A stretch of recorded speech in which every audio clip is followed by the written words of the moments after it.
네, 안녕하세요. 여러분들의 구독과 좋아요로 이 채널이 유지되고 있습니다. 항상 구독자님, 멤버십 회원님들에게 감사하다라고 말씀을 드리면서 자, 이번 내용은 다름이 아니고 어, 비트마인하고 그다음에 그 외 나머지 소식들 이렇게 한번 준비를 해보았습니다. 제가 아마 이번 주에는 몸 상태가 별로 좋지 못해서 아마 실시간 방송을 못할 것 같습니다. 그 점도 좀 양해 부탁드리겠습니다. 이번에 이제 제일 중요한 건 파월에 따른 여러 가지 뭐 소송도 있고 또 정치적인 압력도 지금 가해지고 있는 가운데 금리 결정의 방향성이 어떻게 이제 흘러가느냐에 따라서 이번에 시장에 있는 판도가 많이 바뀔 것 같다라고 생각이 듭니다. 그 다음으로 이제 앞으로 나올 수 있을 만한 CPI 부분하고 PPI가 어느 위치에 있을 것이냐, 실업률 추이도 이제 나중에 제일 중요한 부분이라고 볼 수가 있을 것 같습니다. 그래서 저 내용 꼭 잘 챙겨 보시길 바라겠고요. 이번에 그레이스케일 추이에서 이제 여러 가지 또 포트폴리오가 조금은 바뀌었다라고 볼 수가 있을 것 같은데, 이제 눈에 들어오는 건 아무래도 이제 여기서도 하이퍼 리퀴드 부분이 좀 눈에 들어왔고, 메가이더 정도도 좀 눈에 들어오고 있다. 로 말씀을 드릴 수가 있을 것 같습니다. 그전에는 이제 좀 약간 뭐 비슷한 형태에서 조금씩만 바뀌었다라고 보시면 될 것 같습니다. 그 다음으로 이제 비트마인이 이번에 또 추가 스테이킹을 좀 진행을 했다라고 하는데요. 4.8억 달러 정도 추가 스테이킹을 했고, 그 다음에 이번에 또 추가도 최근에 또 추매를 했다라는 내용을 좀 볼 수가 있을 것 같습니다. 그 다음에 이제 월드 리버트 파이낸싱이 랜딩 마켓을 출시를 하겠다라고 하는데요. 이것도 이제 USD1을 담보로 해서 이더 USDC, USDT 토크나 부분을 대출받을 수 있도록 이제 진행을 한다라고 보시면 될 것 같습니다. 이제 최근에 이제 보게 되면 스트래티지가 또 공격적으로 추가 매수를 해주고 있어서 그렇게 많이 하락이 나와주지 않고 있는 실정을 볼 수가 있습니다. 이 말은 저번에도 이야기를 했지만 오히려 내려가는 형태에서 어느 정도 준비 자금이 좀 부족하거나 예비가 좀 만약에 좀 빈틈이 보였다든지 그렇게 만약에 있었다고 하면 아마 이번에 좀 더 많이 흔들렸을 것 같은데, 그걸 굳건하게 잘 지켜주고 있는 모습을 지금 보이고 있다, 이렇게 보시는 게 맞지 않을까 싶습니다. 현재 이제 매입했던 총량은 13,627개이고요. 평균 단가는 75,000 정도가 된다라고 보시면 될 것 같습니다. 예, 그래서 이제 향후에 이 정도씩 이제 긁어준다는 건 제가 저번에도 이야기를 했듯이 평균 단가 부분 추이를 생각보다 어, 신경을 좀 많이 쓰고 있다라고 보시면 될 것 같습니다. 이제 이 격차가 여기에 이제 붙으려고 하다 보니까 여기서 좀 많이 매입을 하고 있는 그런 모습을 볼 수가 있을 것 같은데요. 과거에도 이제 최저점 구간에서 이렇게까지 많이 매수했던 형태는 별로 없습니다. 예, 이걸로 이제 우리가 알 수 있는 건 평균 단가가 생각보다 MSTR이 높기 때문에 좀 더 많이 매입을 해주고 있다. 이 말의 의미는 이제 여기서 더 내려간다고 해도 충분히 더 많이 매입을 해주려고 하는 그런 준비도 하고 있기 때문에 크게 걱정이 전 되지 않는다라고 말씀을 드릴 수가 있을 것 같고요. 그 다음으로 이제 미국의 SEC 액티브 크립토 이제 ETF 승인 결정이 연기가 되었다고 합니다.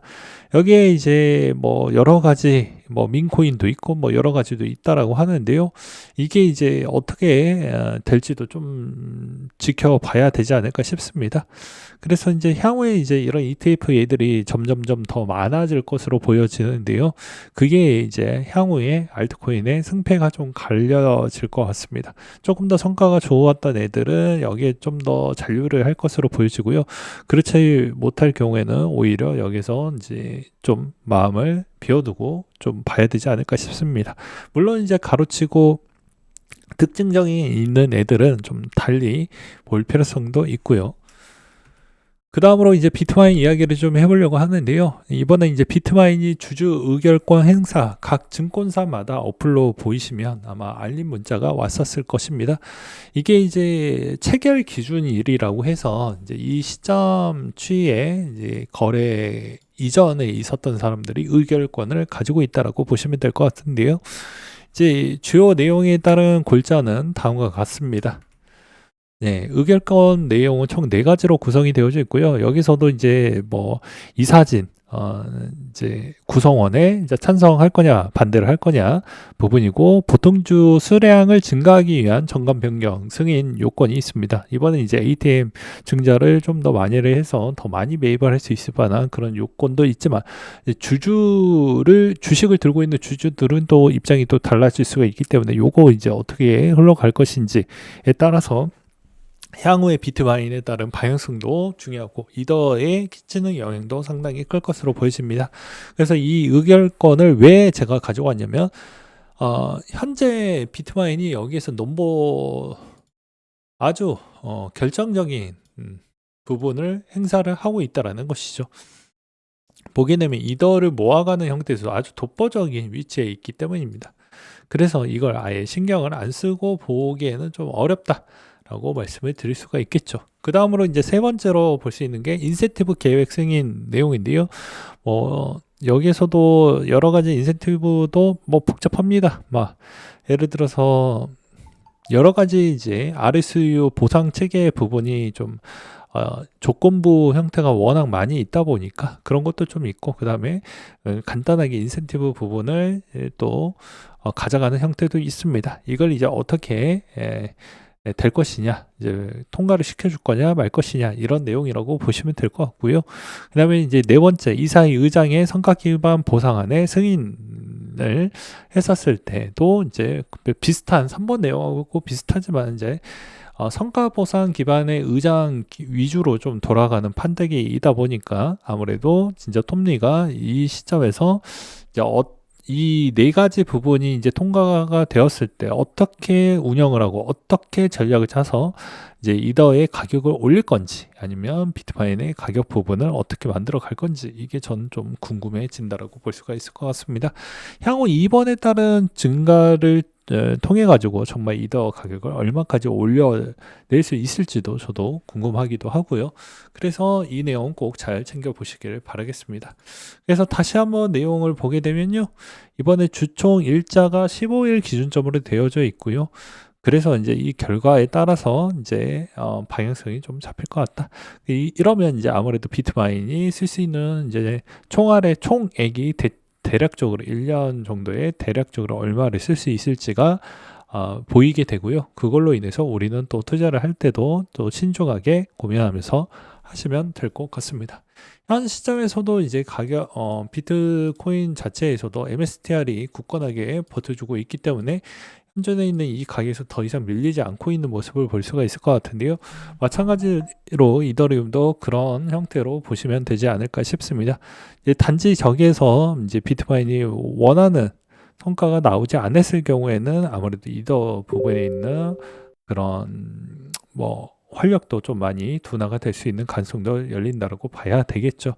그래서 이 형태의 부분을 좀 동시다발적으로 좀 보면서 투자를 해야 된다라고 말씀을 드릴 수가 있을 것 같습니다. 현재의 또 자금 조달 추이를 좀 볼 때도 이제 어떻게 흘러가고 있는지를 좀 봐야 되겠죠.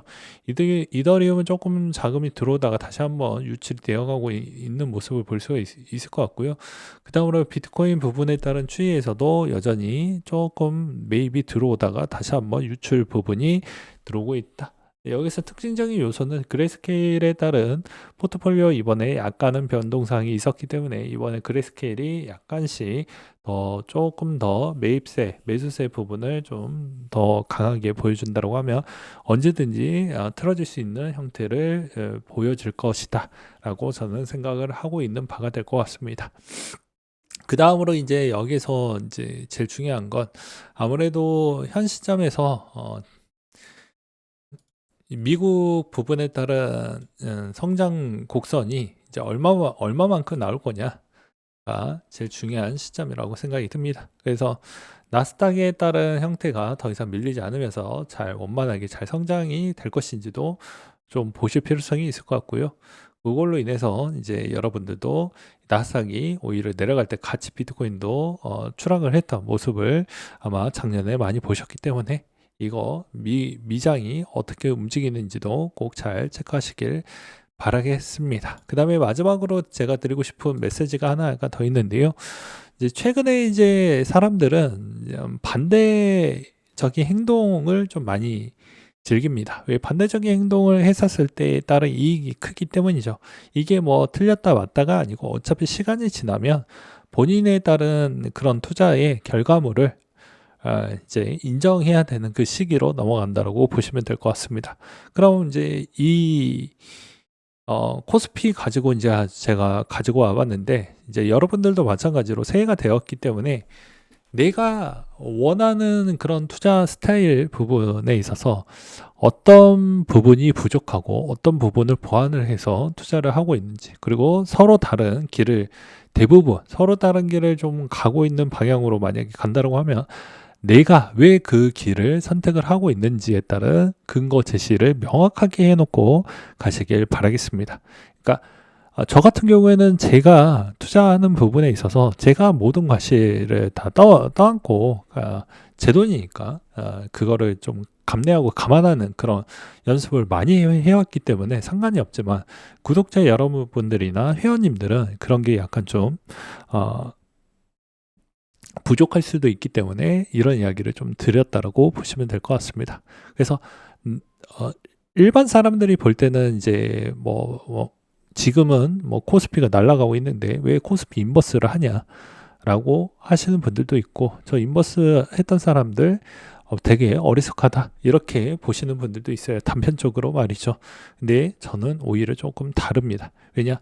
어차피 저 사람들도 다 자기만의 생각을 있고 투자를 하고 있기 때문에 자기가 투자하고 있는 그런 방향성에 따른 책임은 본인이 잘 짊어져야 나중에 결과물도 잘 나온다라고 볼 수가 있을 것 같아요. 왜냐? 자기 돈은 자기가 지키기 때문이지 남이 지켜주는 거 아니기 때문입니다. 네, 오늘 내용 여기까지 준비를 했고 이상으로 마치도록 하겠습니다.